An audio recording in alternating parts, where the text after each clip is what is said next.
사랑하는 우리 가운데 성도님, 2020년 수고 많이 하셨습니다. 참 어려운 시간들을 2020년으로 보내게 되었던 것 같은데요. 2021년은 우리에게 새로운 기대감을 줄 수 있는 한 해가 되어지길 바라는 마음에 오늘도 하나님 앞에 이 예배를 올려드리려고 합니다. 신겨운 것들, 그리고 지쳤던 것들, 오늘 이 예배 가운데 여러분 정리해서 주님께 올려드리시고요. 새롭게 주어질 하나님의 은혜를 기대하시면서 주님 언제나 새로운 분이십니다. 여러분에게 놀라움을 허락해 줄 시간이 되실 걸 확신합니다. 오늘 하루 주님께 올려드리고요. 그리고 새롭게 시작될 2021년 주님의 마음으로 기뻐하면서 이 모든 것을 받아들일 수 있는 귀한 예배 올려드립시다. 먼저 우리 신앙을 고백하면서 주님 앞에 한 발짝 나아갑시다. 주님 언제나 영존하시고 영원하신 분이십니다. 우리의 삶을 주관하시고 이끄시는 분이십니다. 우리 함께 그 하나님 앞에 우리가 당신을 믿습니다. 그리고 우리에게 이 믿음을 선물해 주셔서 감사합니다. 고백을 담아서 사도신경으로 우리 신앙 함께 고백 드리겠습니다. 전능하사 천지를 만드신 하나님 아버지를 내가 믿사오며 그 외아들 우리 주 예수 그리스도를 믿사오니 이는 성령으로 잉태하사 동정녀 마리아에게 나시고 본디오 빌라도에게 고난을 받으사 십자가에 못 박혀 죽으시고 장사한 지 사흘 만에 죽은 자 가운데서 다시 살아나시며 하늘에 오르사 전능하신 하나님 우편에 앉아 계시다가 저리로서 산자와 죽은 자를 심판하러 오시리라. 성령을 믿사오며 거룩한 공회와 성도가 서로 교통하는 것과 죄를 사하여 주시는 것과 몸이 다시 사는 것과 영원히 사는 것을 믿사옵나이다. 아멘. 이 시간 오늘 특별히 공동기도문으로 기도하지 아니하고요. 2020년 돌아보면서 하나님 앞에 기도하는 시간을 좀 갖고 싶습니다. 여러분 이 시간 잠시 눈을 감으시고요. 크게 기도하지 않으셔도 되지만 한 가지 목적을 가지고 기도했으면 좋겠어요. 감사하다는 목적. 여러분 2020년 분명히 힘든 시간 많이 보내셨을 것 같습니다. 그러나 돌아봅시다. 지금 이렇게 예배 드릴 수 있는 그 자체가 은혜가 아니던가요? 하나님이 우리를 이때까지 인도해 주셨기 때문에 우리가 살아있지 않은가요? 하나님께서 여러분에게 놀라움을 분명히 주시고 계셨고 주실 것입니다. 이 시간 한 해를 마무리하면서요. 주님 감사합니다. 올 한 해 참 많은 일들이 있었는데 그 일들 속에서도 주님께서 저희를 건져주시고 이렇게 예배하게 해주시고 어떤 환경 속에도 주님 붙잡게 해주셔서 감사합니다. 우리의 감사의 기도 함께 같이 드리길 원합니다. 같이 기도드리겠습니다.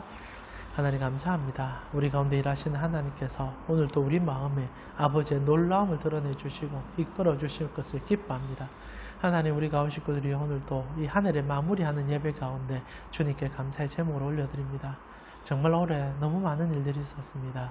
코로나로 인하여 정말 순간순간 급박하게 어려움들을 경험하며 지나왔지만 그래도 주님께서 저희를 살려주셨고 저희를 붙잡아 주셔서 이 모진 환경 속에서도 하나님을 깨닫게 해줄 뿐 아니라 세상을 향한 그 하나님의 마음을 알게 해주셔서 감사합니다.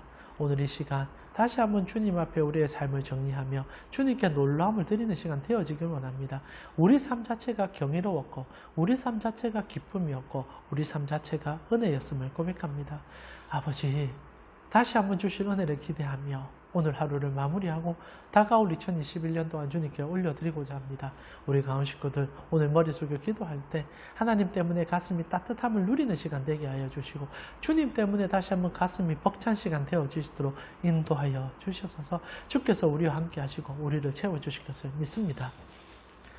주님 감사합니다. 2020년 저에게 많은 일들이 있었지만 단 한 가지를 고백합니다.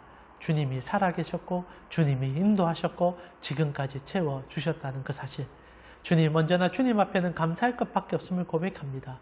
비록 아직 해결해야 될 많은 문제들이 우리에게 남아있을 줄 모르오나 주님께서는 여전히 우리와 함께 하셔서 그 문제 속에서도 주의 뜻하심을 보이실 뿐 아니라 그 일을 통하여 오히려 영광된 주님의 역사를 보여줄 것을 기대하오니 우리 모든 가운 식구들의 마음에 하나님의 위로가 이 예배 가운데 넘치게 하여 주시옵소서. 오늘 예배 가운데 하나님께서 우리에게 직접 말씀하시는 그 은혜가 충만하게 하심을 믿사오. 살아계신 우리 주 예수 그리스도의 이름으로 기도합니다. 아멘. 이 시간 우리 찬송가 90장 주 예수 내가 알기 전 주 예수 내가 알기 전 함께 찬양 드리도록 하겠습니다. 찬송가 90장입니다.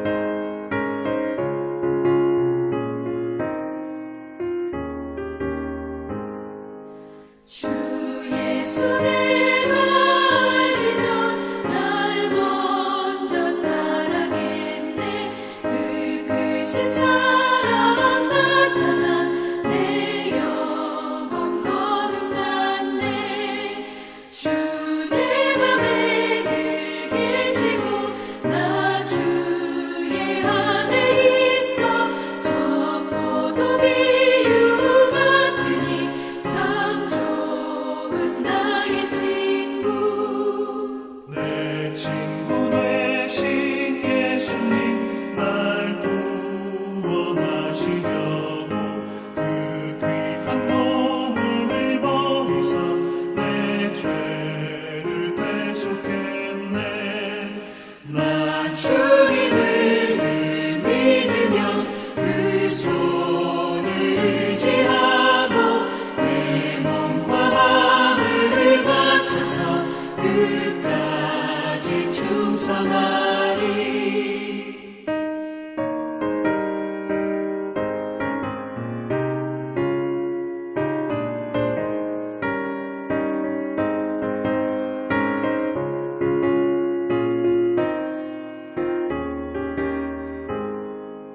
내 진실하신 친구여 그 은혜 내려주사 날 항상 보호하시고 내 방패 되옵소서. 그 풍성한 참 사랑을 믿음 이끄는 소냐 날 구원하신 예수는 참 좋은 나의 친구.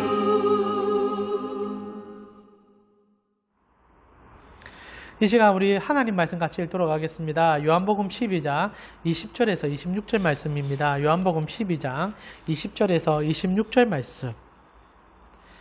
신약성경 167페이지쯤 됩니다. 요한복음 12장 20절에서 26절 말씀.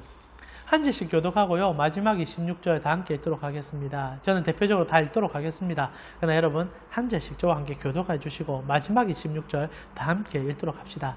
주님의 말씀입니다.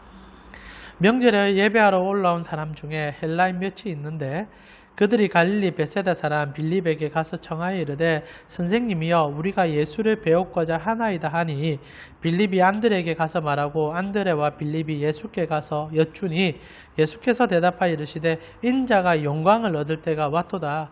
내가 진실로 진실로 너에게 이르노니 하나의 밀알이 땅에 떨어져 죽지 아니하면 하나의 그대로 있고 죽으면 많은 열매를 맺으니라. 자기의 생명을 사랑하는 자는 잃어버릴 것이요 이 세상에서 자기의 생명을 미워하는 자는 영생하도록 보존하리라. 사람이 나를 섬기려면 나를 따르라. 나 있는 곳에 나를 섬기는 자도 거기 있으리니 사람이 나를 섬기면 내 아버지께서 그를 기히 여기시니라. 아멘. 오늘 우리가 예수를 뵙고 싶습니다 라는 제목을 가지고 하나님 말씀 함께 나누고 싶습니다. 벌써 2020년 마지막 주일을 이렇게 영상 예배로 드리게 됩니다. 이렇게 영상 예배로 드린다는 자체가 올 한 해 얼마나 많은 일들이 우리에게 있었는지를 알게 해주는 일 아니겠습니까? 2020년 쉽지 않은 시간을 분명히 보냈습니다.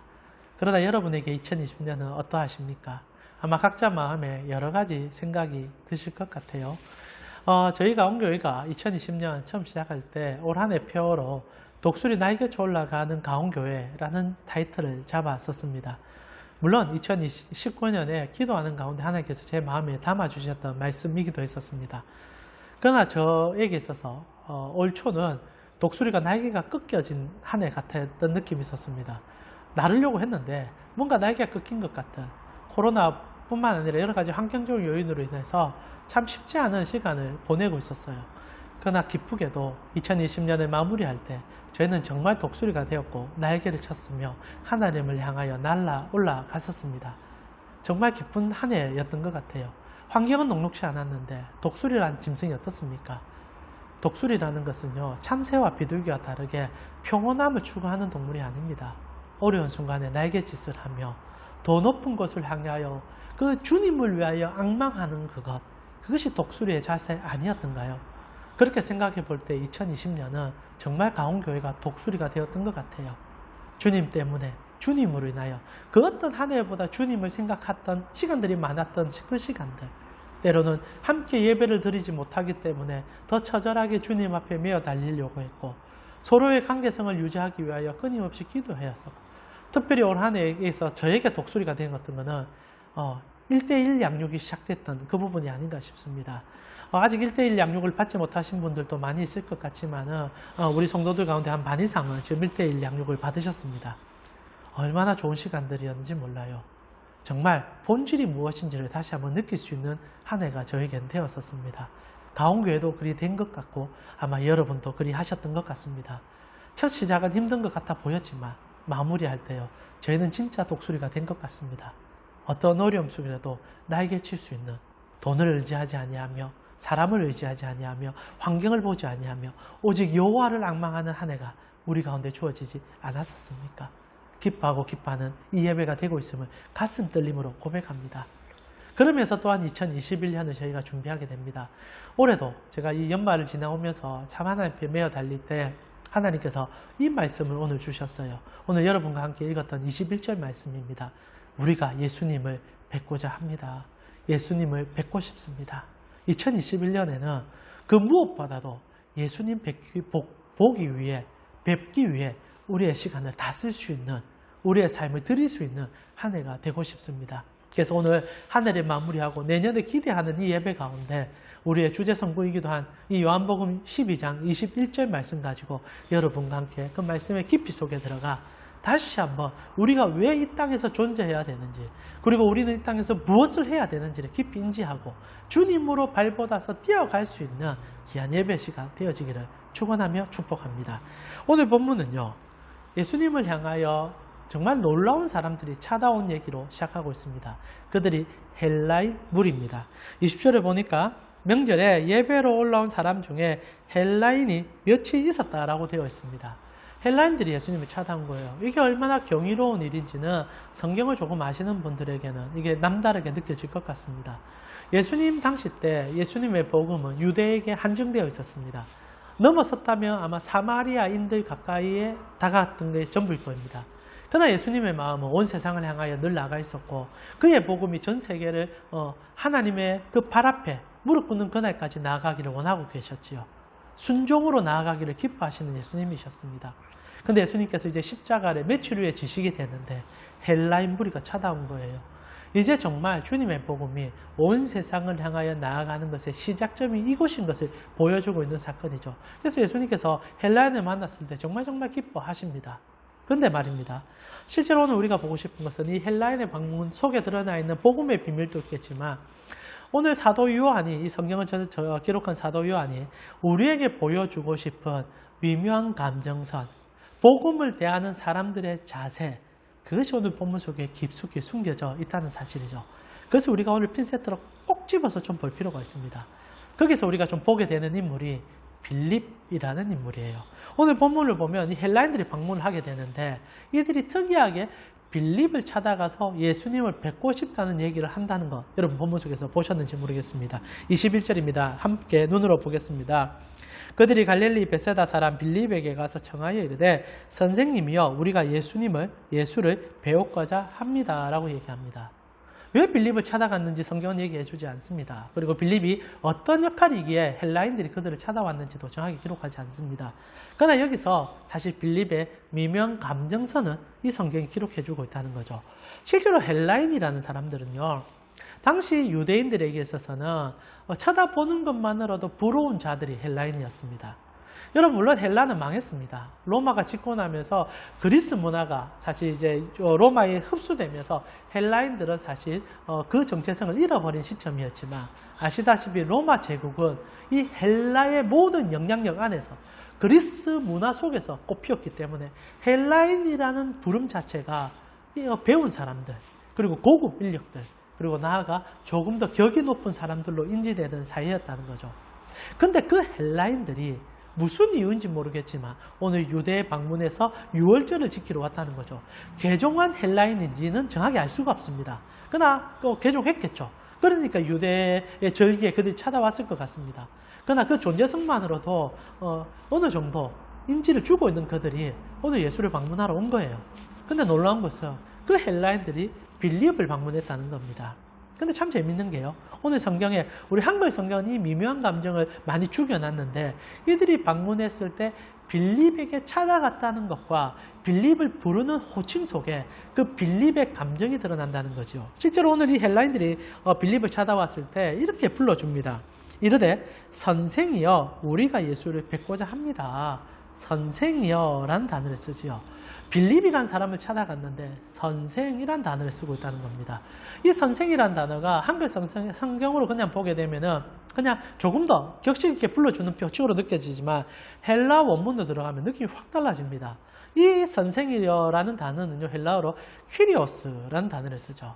여러분 헬라어를 조금 공부하셨고 어느 정도 조금 아시는 분들은 성경에 키리오스라는 단어가 등장할 때 그 의감과 의미를 조금은 다르게 느낄 것 같습니다. 여러분 키리오스라는 단어는요, 번역할 때 성경은 대부분 다 주님으로 번역합니다. 주로 번역합니다. 여러분 키리오스라는 단어는 일반적으로 조금 나보다 격식이 높은 사람에게 쓰는 표현이 아닙니다. 대부분 황제나 아니면 하나님을 향하여 부를 때 키리오스라고 부르죠. 그리고 그 종친 중에 하나인 겁니다. 근데 이 빌립에게 이 헬라 사람들이, 이 격식 있는 사람들이 주여라고 부른 거죠. 이게 얼마나 이 빌립에게 가슴 떨리는 호칭인지 모릅니다. 왜 그런 줄 압니까?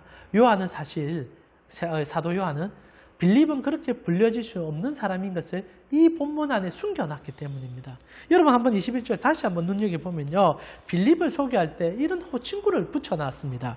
그들이 갈릴리 벳세다 사람 빌립에게 가서 주여라고 불렀다라고 성경 얘기하죠. 이 미묘한 감정 읽어보시면 좋습니다. 그래서 실제로 여러분 이 요한복음은요, 이런 미묘한 감정의 선을 너무너무 잘 표현하고 있는 성경 중에 하나죠. 실제로 여러분 빌립은 주여라고 불림을 받으시는 인물이 아니다라는 것이 이 요한의 고발입니다. 여러분 빌립을 지칭하여 요한은 이렇게 표현하고 있습니다. 벳세다 사람, 벳세다 사람.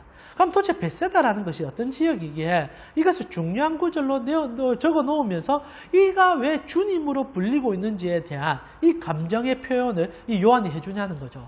실제로 성경은 벳세다에 대한 설명이 많지는 않습니다. 그러나 가장 처음으로 벳세다의 설명이 언제 등장하냐면 예수님의 핵심 제자들의 고향을 설명할 때 벳세다라는 의미가 등장합니다. 여러분 요한복음을 보게 되니까요, 1장 44절에 이런 기록이 있습니다. 빌립은 안드레와 베드로와 한 동네 벳세다 사람이더라 라고 기록이 되었습니다. 그러니까 빌립은 벳세다 사람이라는 것을 늘 지칭하는 인물이었죠. 실제로 벳세다가 그러면 어떤 지역이느냐, 물론 예수님의 제자들이 대거 나왔던 지역이긴 하지만 성경적으로 볼 때 이 지역은 그렇게 좋은 지역은 아니었습니다. 첫 번째, 이 벳세다 지역은요, 어부들이 많은 지역이었습니다. 당시에 문화권의 어부라는 직업이 하층민의 직업은 아니었습니다. 어느 정도 중산층 계급들이 어부의 행위들을 했던 것 같아요. 특별히 여러분 성경을 보면 요한 같은 경우에 여러분 기업형 어부를 하고 있었습니다. 그래서 요한 같은 경우에 성경을 쭉 따라가다 보면은 대제사장과도 연출이 닿을 수 있을 만큼 그의 재력을 무시하지 못할 정도라고 성경은 얘기하죠. 그러니까 요한과 안드레 같은 경우에 부자였습니다. 그러나 이제 중요한 것은요, 이 벳세다라는 지역 자체가 주는 색감입니다. 벳세다는 사람들의 인식에는 좋은 지역은 아닌 거예요. 여러분 보통 어부들의 도시, 우리 부산 같은 경우에도 어부들의 도시 아닙니까? 이 항만도시 아닙니까? 항만도시라는 그 느낌 자체가 주는 어감이 있습니다. 인천 같은 경우에도 항만도시다 보니까 혹자들이 이렇게 부르더라고요. 이제 헬 인천 이런 식으로 좋지 않은 어감을 담아서 좀 어두운 색깔들이 많이 비춰지는. 그래서 부산 같은 경우에도 영화나 문화적으로 접근하면 조폭이 많은 도시로 비춰질 때가 참 많지 않습니까? 그만큼 이 항구를 접하고 있는 도시들, 그리고 이렇게 물가에 접한 도시들은 외국 문화를 쉽게 유입하는 과정이 있기 때문에 문화적 융화 속에서 사람들이 볼 때 인지가 좋지 않은 도시들로 남을 경우가 많았습니다. 실제로 벳세다가 그랬던 것 같아요. 나아가 벳세다 사람 자체들도 문제성이 많았던 것 같습니다. 그래서 한 번 예수님께서 벳세다 자체를 놓고 가슴 아파하면서 호통친 적이 있었습니다. 여러분 잘 아는 본문인데 마태복음 11장 21절에 보니까 화 있을진저 고라시나 화 있을진저 벳세다야, 너희에게 행한 모든 권능을 두로와 시돈에서 행하였더라면 그들이 벌써 벼옷을 입고 제에 앉아 회개하였을 것이다. 벳세다는 그만큼 문제가 많은 도시였다는 거죠.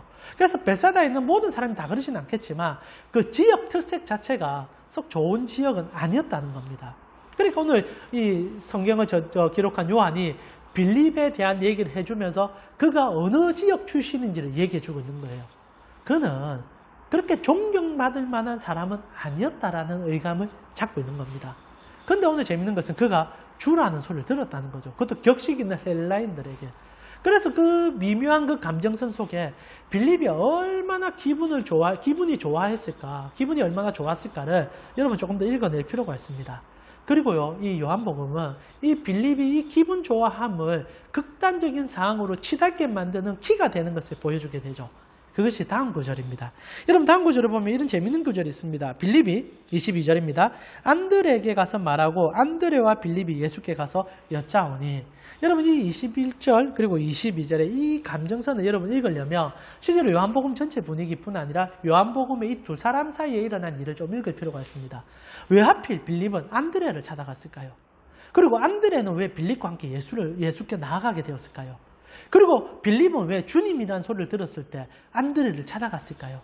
이 얘기는 실제로 1년 전 한 사건을 통하여 우리가 조명할 필요가 있다는 겁니다. 정확히 한 1년 전 됐던 것 같아요. 1년 전에 이 두 사람은 독특한 일을 경험하게 됩니다. 어떤 일이 있었는지를 여러분 한번 다시 성경 속으로 들어가 봅시다. 그 사건은요, 요한복음 6장의 기록입니다. 요한복음 6장을 보면요, 빌립이 어떤 한 일로 인하여 예수님께 시험을 당한 일이 기록이 되고 있습니다. 6장 5절입니다. 예수께서 눈을 들어 큰 무리가 자기에게 오는 것을 보시고 빌립에게 이르시되 우리가 어디서 떡을 사서 이 사람들을 먹이겠나 하시니 6절에 이렇게 말씀하시면 친히 어떻게 하실지를 아시고 빌립을 시험하고자 하심이라. 여기서 벌써 빌립이 어떤 인물인지가 어느 정도 부각이 됩니다. 예수님께서 그 마음을 늘 바꾸길 원했던 인물, 그래서 오늘 또 아시면서도 시험하고자 하는 사건이 있었던 인물, 그가 빌립이라는 거죠. 그럼 빌립은 어떤 사람입니까? 예수님께서 아시고 이때 물어봤을 때 빌립이 한 대답이 있습니다. 그것이 7절이지요. 제가 읽어드리겠습니다. 요한복음 6장 7절. 빌립이 대답하여 각 사람으로 조금씩 받게 할지라도 200데나리온의 떡이 부족하리이다. 떡을 계산했고 떡이 이만큼 부족하다라고 얘기합니다. 이제 무슨 사건인지 대충 아시겠지요. 오병이어 사건입니다. 사람들이 예수님을 보고 싶어서 벳사다 들녘에서 어마어마하게 찾아왔습니다. 그래서 예수님께서 밤 늦도록 그들에게 주의 나라와 주의 말씀을 설명하고 난 다음에 예수님께서 마음이 너무 아프셨어요. 이들이 아무것도 먹지 아니하고 주의 음성을 듣고 있으니 예수님께서 그들에게 무언가가 너무 주고 싶어서 사람들에게 물어본데 그 대상이 빌립이었다는 겁니다. 근데 여기서 주님께서 빌립의 마음에 큰 변화를 주고 싶어하는 마음이 있었다는 거죠. 근데 아니나 다를까 빌립은 예수님의 마음을 전혀 읽지 못하고 이 찾아온 측은한 사람들을 보면서 계산하기 시작했던 겁니다. 돈을 계산했고 어느 정도가 있으면 줄 수 있다고 얘기한 겁니다. 실제로 빌립은 상업에 능한 사람이고 계산에 능한 인물이 분명한 것 같아요. 세상 살아갈 때 이런 사람 옆에 있으면 도움이 됩니다. 얼마나 철두하게 계산하면서 일을 처리합니까? 그러나 여러분 안타깝게도 주님 앞에 서면 물론 주님 앞에 계산하는 거 필요할 수 있지만 때로는 그 계산을 버려야 할 때가 있다는 것을 빌립이 몰랐다는 거죠. 실제로 예수님께서 빌립에게 듣고 싶은 대답은 돈 계산해서 안 된다는 얘기가 아니었습니다. 주님이 듣고 싶은 거는 이 빌립이 고민해주고 마음 아파하고 그리고 어떻게 해야 될지를 끙끙거리는 것을 보고 싶었던 거죠. 그러나 빌립은 단칼에 두부를 짜듯 이렇게 얘기합니다. 안 됩니다. 지금 돈이 어디 있습니까? 지금 우리가 할 수 있는 게 어디 있습니까? 빌립의 약점은요, 사람을 볼 줄 모를 뿐 아니라 자기 중심적인 해석에 가득했던 인물이죠. 쉽게 표현하면 이기적이고 교만한 자였다는 겁니다. 그래서 주님 그거 정말 바꾸시고 싶어 했는데 안 바뀌었어요. 안 바뀌어요. 근데 그때 이 빌립에게 있어서 큰 상처를 일으키는 사건이 터지게 됩니다. 자기는 그렇게 대답을 해서 일을 마무리하려고 했었습니다. 근데 갑자기 오늘 본문에 등장하는 이 안드레가 나오기 시작한 거예요. 갑자기 안드레가 주춤주춤 예수님께 다가옵니다. 그리고 이렇게 얘기가 시작돼요. 6장 8절에 보니까 제자 중 하나 곧 시몬 베드로 형제 안드레가 예수께 여짜오되 여기 한 아이가 있어 보리떡 5개와 물고기 2마리 가지고 있나이다. 그러나 그것이 이 많은 사람에게 얼마나 되겠습니까? 자기는 안 된다고 얘기했습니다. 잘라 말했어요. 근데 안드레가 어린아이 하나 데리고 나오면서 손에 이 떡 5개, 물고기 2마리 쥐고 나오면서 어떻게 할 바를 몰라 안절부절 못하고 있는 겁니다. 그리고 주님께 얘기하는 거예요. 주님, 아이가 찾아왔는데 떡 5개하고 물고기 2마리를 줍니다. 그리고 이걸로 나눠 먹자고 얘기합니다. 이거 어떻게 해야 됩니까? 어떻게 해야 됩니까? 이 안드레의 미묘한 감정을 읽어보세요. 어린아이가 부탁을 하니까 거절은 못하고 근데 지금 수천 명의 관중이 있는 성에 수만 명, 적어도 한 2만 명 가까이 모였다고 예상하지 않습니까? 그 사람 앞에 이것 가지고 뭘 할 수 있느냐 모르니까 너무나 마음에 갈등이 심해서 예수께 찾아와 주님 이거 어떻게 해야 됩니까? 이거 어떻게 해야 됩니까? 좀 어떻게 방법 없습니까? 이것이 신앙입니다. 여러분 신앙이라는 것은요. 우리가 답을 내리는 것도 필요할 수 있겠지만 실제로 모든 답을 주께 의탁하는 것 아닙니까? 그리고 우리의 마음은요. 책은지심, 불쌍히 여기고 연약하게 여기며 주님만을 의지하는 그 마음이 있을 때 하나님은 그것을 통하여 일하시는 분이라는 것을 경험하는 게 우리의 믿음 아닙니까? 오늘 안드레가 그걸 보여준 거예요. 어찌할 바를 모릅니다. 그도 답이 없습니다. 그래서 예수께 찾아와 이 어린아이 데리고 나와서 그 귀한 헌신을 주님 앞에 드리면서 그것을 말씀드리는 거 아닙니까? 그리고 인류 역사상 일어날 수 없었던 그 일이 일어나게 됩니다. 떡 5개와 물고기 2마리로 5,000명이 먹게 됩니다. 실제로는요, 한 어린아이들까지 6까지 포함하면 2만 명 가까이 될 거라고 예상하지 않습니까? 그리고 남은 것이 12광주리가 되는 놀라운 일이 이 사건 속에서 일어난 일 아닙니까? 이때요, 너무나 안타깝지만 빌립이 상처를 받은 것 같아요. 여러분 사람이 얼마나 악한지 이런 일이 일어나면 겸손하게 무리를 숙이고 주님 맞습니다. 모든 것에서 주님이 답입니다라고 돌아오면 좋죠. 안 돼요. 사람은 이 순간요. 자기가 자기에게 상처를 줍니다. 이 뭐지? 빌립이 그랬을 거예요. 이게 뭐지? 저 안드레 저 뭐한 놈이야? 왜 저 놈은 저렇게 나와가지고 주님께 사랑받는 거지? 그리고 그 원망이 정말 실제로 자기의 가슴을 찌를 뿐 아니라 안드레를 향하여 죽대감으로 나아간 가능성이 있었다는 거죠. 왜냐하면 오늘 그가 이렇게 좋은 자리에 안드레를 향하여 쫓아갔기 때문입니다. 이 마음의 상처 해결이 안 된 거예요. 사람이 이렇게 연약하고 사람이 이렇게 죄인입니다. 여러분은 어떻습니까?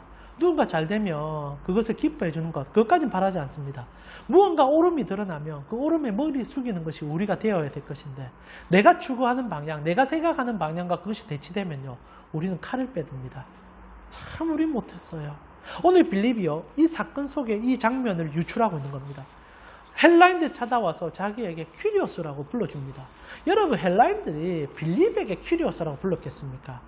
그 빌립이 섬기고 있는 예수님을 향해서 퀴리오스라고 부른 거죠. 그러나 그 제자인 빌립을 보면서 헬라인들이 격식이 있는 사람들입니다. 그를 높여주면서 주님을 보고 싶은 마음을 묘사한 건데 이 어둔한, 이 어리석은 빌립은 그것이 자기에게 쏟아져 오는 호칭으로 오해를 한 거예요. 그래서 기분이 와서 예수님께 데리고 가는 게 아니라 안드레에게 간 겁니다. 봐라 내가 헬라인도 안다. 그리고 그 헬라인들이 나를 주님이라 부른다. 안드레가 그거 보면서 답답했을 겁니다. 그리고 그가 예수님을 그들을 예수님께 데려가는 사건이 오늘 본문이죠. 여러분 오늘 헬라인의 방문은 이 죄인됨을 다시 한번 여실없이 보여주는 사건의 한 장면인 것을 여러분 캐치할 필요가 있습니다. 그러나 실제로 빌립만 욕할 수 있습니까? 그건 아니에요. 이렇게 되기까지 이 제자들 사이에 일어났던 미묘한 감정성의 변화는 요한복음 속에서 계속적으로 등장합니다. 실제로 빌립이 안드레에게 찾아가서 이렇게 하기 전에 얼마 전에 요한과 야고보가 자기 어머니를 대동해서 예수님께 치맛바람을 세게 한번 날린 적이 있습니다. 여러분 그거는 제가 여러분과 성경 보면서 여러 번 나눴지 않습니까? 십자가 못 박히기 전 한 10일 전에 이 두 제자가 예수님께 찾아오게 됩니다. 당시에 아까도 말씀드렸지만 이 요한과 야고보 같은 경우에 어느 정도 재력이 있을 뿐 아니라 정치적인 선도 갖고 있던 인물들입니다. 이 아버지가 대단한 인물이었던 것 같아요. 그러자 아마 예수님 3년 공생애 동안 재정적인 서포팅을 어마어마하게 했을 것입니다. 그러니까 이제 그거 돌려받고 싶은 거예요. 예수님께서 이제 예루살렘 입성하며 왕권 차지할 것이 눈앞에 뻔히 보이니까. 그러나 실제로 예수님은 한 번도 그렇게 얘기한 적이 없습니다. 오늘 본문에도 똑같은 얘기하지만 내가 주고 싶은 건 십자가고 죽음이고 부활이다라고 얘기하는데 하나님 나라라고 얘기하는데 이들은 그거 안 들어요. 그거 안 들어요. 그래서 이 요한과 야고보가 실제로 어머니 데려와서 우의정부 조야의정 시켜달라고 치맛바람 시게 날릴 때 예수님께서 가슴 아파하면서 그 자리는 미리 예비된 자리들이 있다. 그것도 우리가 해석했지 않습니까? 십자가의 두 강도. 주님이 죄인들을 위해서 오셨다는 것을 보여주는 그 자리. 근데 이들은 그것을 못 알아듣고 마음 아파하면서 열받아 합니다. 그리고 어떤 일이 생깁니까? 이 사건 속에서 제자들 전체가 마음이 폭발해버립니다. 그래서 길가에서 대판 싸워요. 어마어마하게 싸워요. 주님을 눈앞에 두고 자기들끼리 자리 다툼하면서 진짜 되게 싸웁니다. 그때 예수님께서 눈물을 흘립니다. 도대체 언제까지 그럴 거냐라고 가슴 아파합니다. 그리고 이 연장성의 요한복음에는 최후의 만찬까지 그 일이 연결된다 하지 않습니까? 예수님 죽기 그날 밤에도 이들이 싸운다고 정신이 없습니다. 베드로 예수님이 식탁 끝에 앉아가지고 시기 질투 일어나고요. 거기서 가룟 유다는 배신 때리고요. 정말로 이런 난잡한이 없을 겁니다. 요한 야고보도 날리고 전부 다 어떻게든 한 자리 더 차지하려고 치열하게 싸우는 중이었다는 거죠. 이것이 예수님이 십자가에 못 박기 전에 10일간의 얘기고, 그리고 특히 일주일간의 얘기는요, 더 치열하게 지금 이 빌립의 얘기를 볼 때 이루어지고 있다는 거죠. 그러니까 빌립도 등달아 지금 날린 거예요. 내가 어떻게 하든 내가 좀 더 나은 사람인 것을 보여서 예수님으로부터 한 자리 차지해야 된다. 한 자리 차지해야 된다. 그리고 나면서 자기의 그 감정 상황까지 풀어내면서, 얌들에 봐라. 이게 뭐냐. 나는 이 정도 인물이다. 이런 게 제자들입니다. 이런 인물들이 제자들이에요. 그런데 안타깝게 우리의 모습 어떻습니까?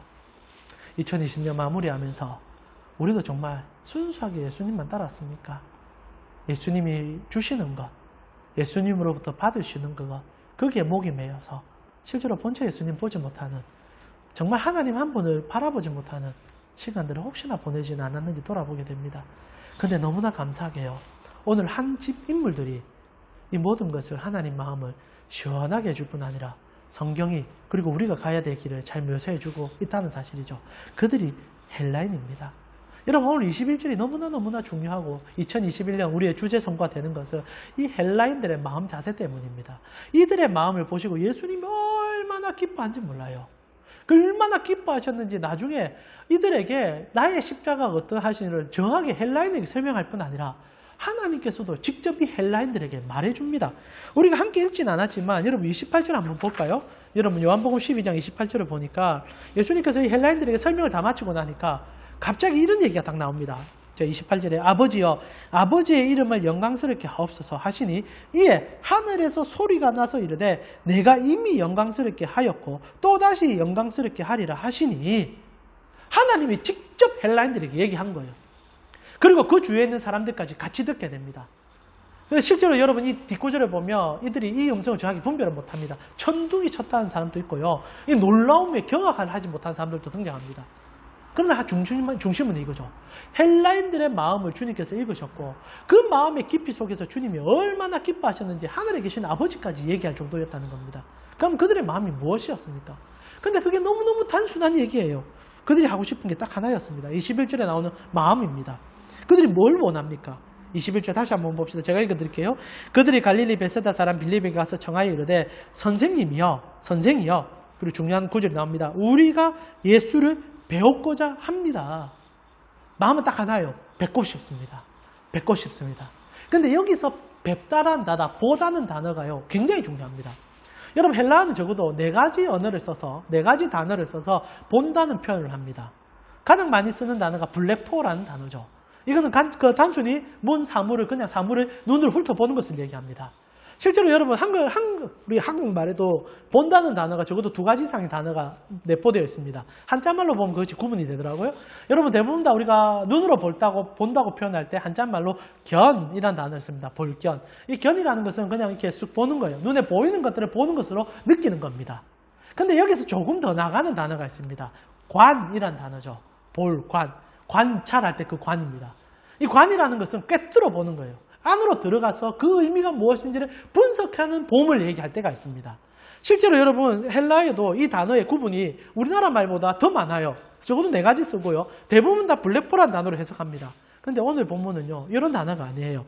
오늘 본문에 본다는 것은요, 에이도라는 단어를 씁니다. 에이도라는 단어는요, 우리말로 표현하면 관과 같아요.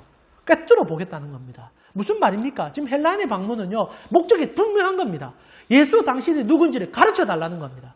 당신이 도대체 누굽니까? 당신이 말하는 하나님 나라가 뭡니까? 우리가 당신을 정말 보고 싶습니다. 헬라적 표현이에요. 당신을 철학하며 당신의 사고를 보고 싶으며 당신을 느끼고 싶습니다. 예수가 이 공생의 3년을 지내시는 동안도 그 수많은 사람들 속에서 이런 대화를 들어본 적이 별로 없습니다. 특히 12제자들, 그 수많은 제자들도 예수님을 관한 적이 없어요. 전부 견했습니다. 예수를 바라보면서 예수가 주시는 기적, 예수님이 보여주시는 그 환상, 예수님이 보여주시는 그 수많은 것들, 그것만 봤어요. 그리고 나아가 그들은 결국 그 견을 통하여 자기들의 견으로 삼으려고 했었습니다. 좌의정 우의정 시켜주세요. 한 자리 이끌어주세요. 부자 되게 해주세요. 잘 먹고 잘 살게 해주세요. 근데 헬라인이 찾아와서 요구하는 게 다릅니다. 전혀 이방인이고 예수님에 대해서도 잘 모르는 이들이 찾아와서 요구하는 게 병 고쳐주세요. 뭐 부자 되게 해주세요도 아닙니다. 딱 하나의 목적이에요. 예수님, 당신을 가르쳐주세요. 당신을 알고 싶습니다. 당신을 관하고 싶습니다. 관찰하고 꿰뚫어보고 당신을 이해하고 싶습니다. 예수님이 얼마나 기뻐한 줄 모릅니다.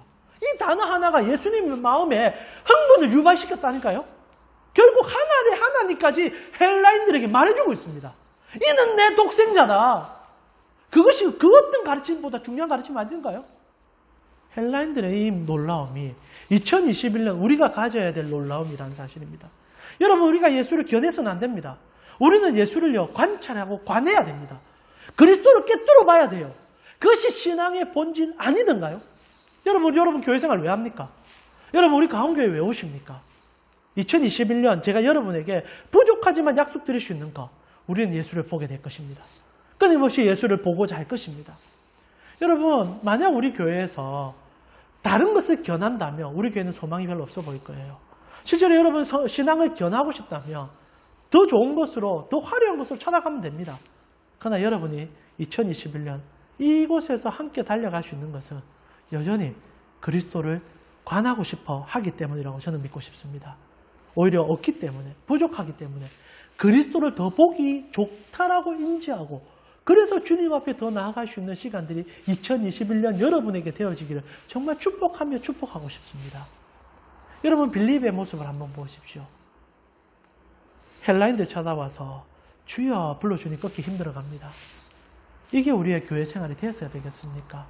그 교회에, 그리고 그 모습에 내가 어깨가 높아지고 내가 이런 곳에 있다, 내가 이런 것을 누린다, 그것이 우리 신앙을요, 주님과 멀어지는 신앙으로 만들게 된다는 겁니다. 헬라인들 아무 이름도 없고 아무 표현도 없지만 하나님의 음성을 들을 수 있는 것들이 단 하나의 자세, 우리가 예수를 배우고자 합니다. 우리가 예수를 보고 싶습니다. 오직 예수님 한 분밖에 없습니다. 이것이 우리 신앙의 전부가 되어질 때 우리의 신앙은 달라진다는 겁니다. 그래서 여러분, 우리 후반에 나오는 예수님께서 가르쳐주는 세 가지 얘기를 제가 짧게 마무리하면서 2021년 이 목표를 가지고 이 목적으로 살아가는 여러분 됐으면 좋겠어요.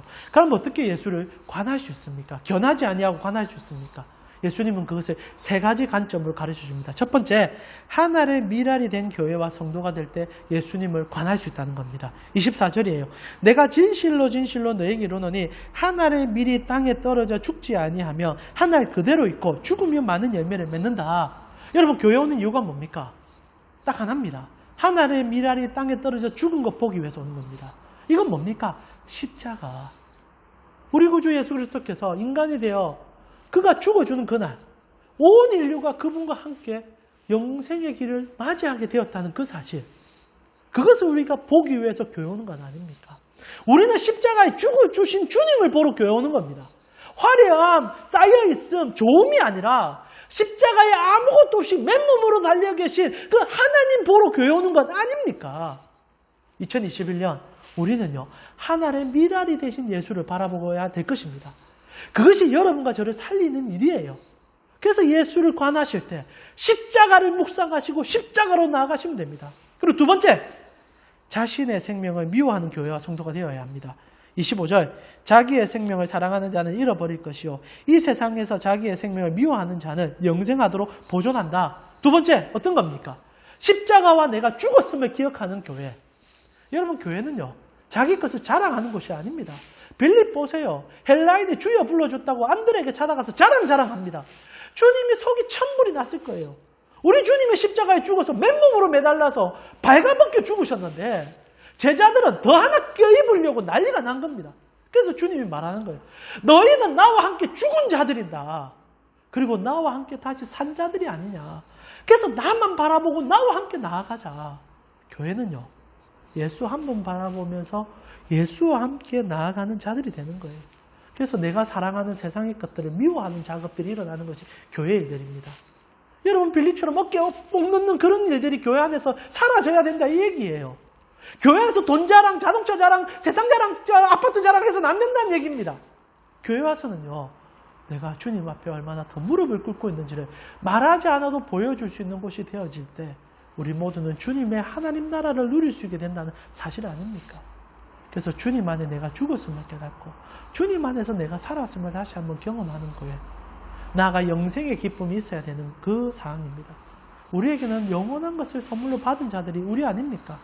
그럼 이 땅에 있는 것들에 대해서 물론 중요한 가치들을 다 소유하고 있습니다. 그러나 그것이 영원한 가치가 아님을 알아 때로는 손에 놓을 수 있는 자들의 모임이 되어질 때 우리는요 하나님께 한 발짝 더 나아가는 자들이 될 수 있다는 겁니다. 예수를 견하지 마십시오. 예수를 관하셔야 합니다. 주님의 십자가를 묵상하셔야 됩니다. 그리고 마지막 세 번째, 예수만 섬기는 교회와 성도가 되어야 됩니다. 여러분 26절에 사람이 나를 섬기려면 나를 따르라. 나 있는 곳에 나를 섬기는 자도 거기 있으리니 사람이 나를 섬기면 내 아버지께서 그를 기이 여겨준다라고 얘기합니다. 예수님이 원하는 것은 딱 하나입니다. 따르라. Follow me. 여기서 따르라라는 말은요. 원어적으로 볼 때 그분을 닮아간다는 얘기입니다. 따른다는 것은 졸졸졸 엉덩이 따라가는 게 아니라 그분을 흠모하고 그분을 사랑해서 그분의 모습을 닮아가려고 발부둥치는 것을 얘기합니다. 이것은 사랑으로밖에 되지 않는다는 거 여러분 잘 아시지 않습니까? 세 번째 부탁은요. 예수를 더 깊이 아시고 더 깊이 사랑해달라는 부탁입니다. 사랑하면 닮게 되어 있어요. 원하지 않아도 닮습니다. 억지로 닮으려면 닮을 수가 없어요. 그러나 사랑하면 사랑할수록 결국 닮습니다.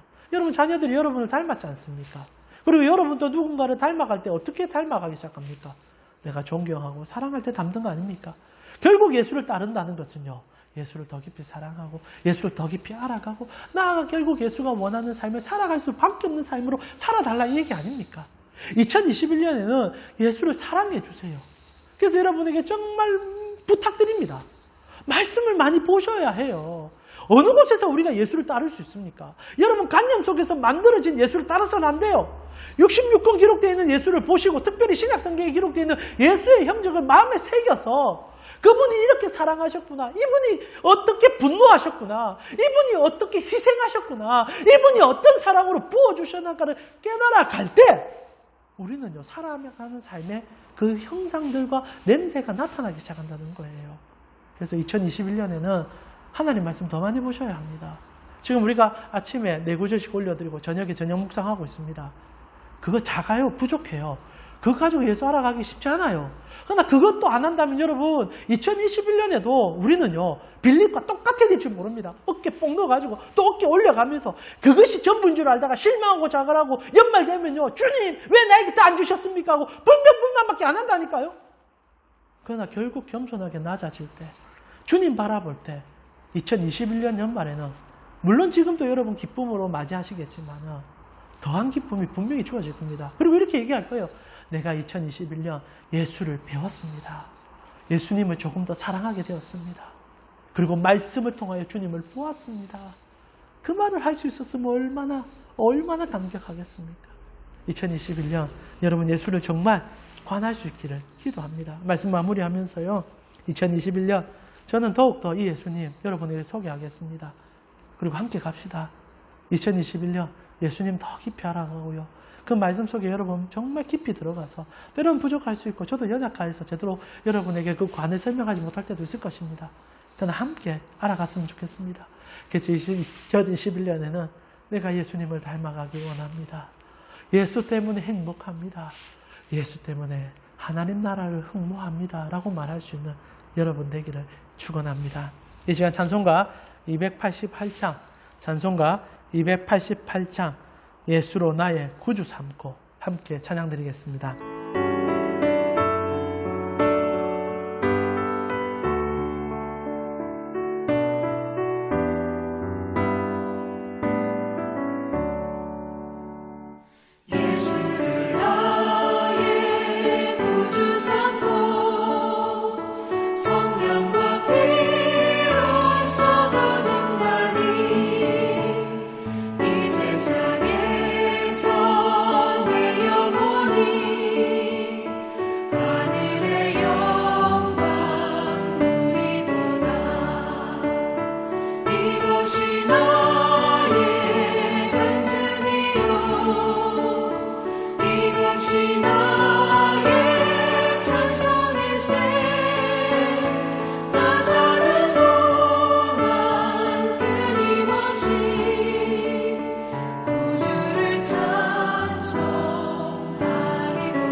2020년 너무너무 수고하셨습니다.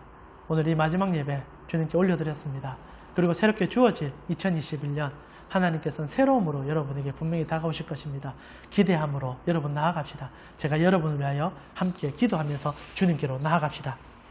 지금은 우리 주 예수 그리스도의 은혜와 하나님 우리 아버지의 무한하신 사랑과 성령님의 감화감동 교통케 하심이 2020년을 잘 마무리하는 이 시간에 2021년을 기대하며 특별히 예수님께서 이끄실 2021년을 바라보며 사랑하는 예수님을 닮아가기로 소원하는 가온교회 성도님들 머리 위에 지금부터 영원토록 함께 있을 지어다. 아멘. 교회 소식 전해드리겠습니다. 올해 송구 영신 예배는 여러분 각 가정에서 가족들과 하나님을 묵상하고 예수님을 생각하면서 마무리해 주시면 좋을 것 같습니다. 특별히 교회 행사는 없습니다. 그래서 각 가정에서 여러분 시간 보내주시면 좋겠고요. 2021년부터 또 새롭게 하나님의 말씀으로 여러분에 나아가며 조금 더 이제 코로나 단계가 낮춰지면 우리가 같이 모여서 공동체의 모임 또 회복해 나아갈 수 있으면 좋겠습니다. 특별히 2021년에 여러분 혹시나 개인 소그룹 양육 받지 못하신 분들 계시지 않습니까? 1대1 양육 신청해 주셨으면 좋겠어요. 그래서 말씀을 견하지 마시고 관할 수 있는 시간들로 여러분들 갈 수 있기를 바라봅니다. 올 한 해 너무 수고하셨고 주님의 몸된 교회를 섬겨주셔서 너무 감사합니다. 2021년에 새로운 마음으로 여러분과 함께하며 주님의 나라를 이루어갈 것을 약속합니다. 한 주간 승리하십시오.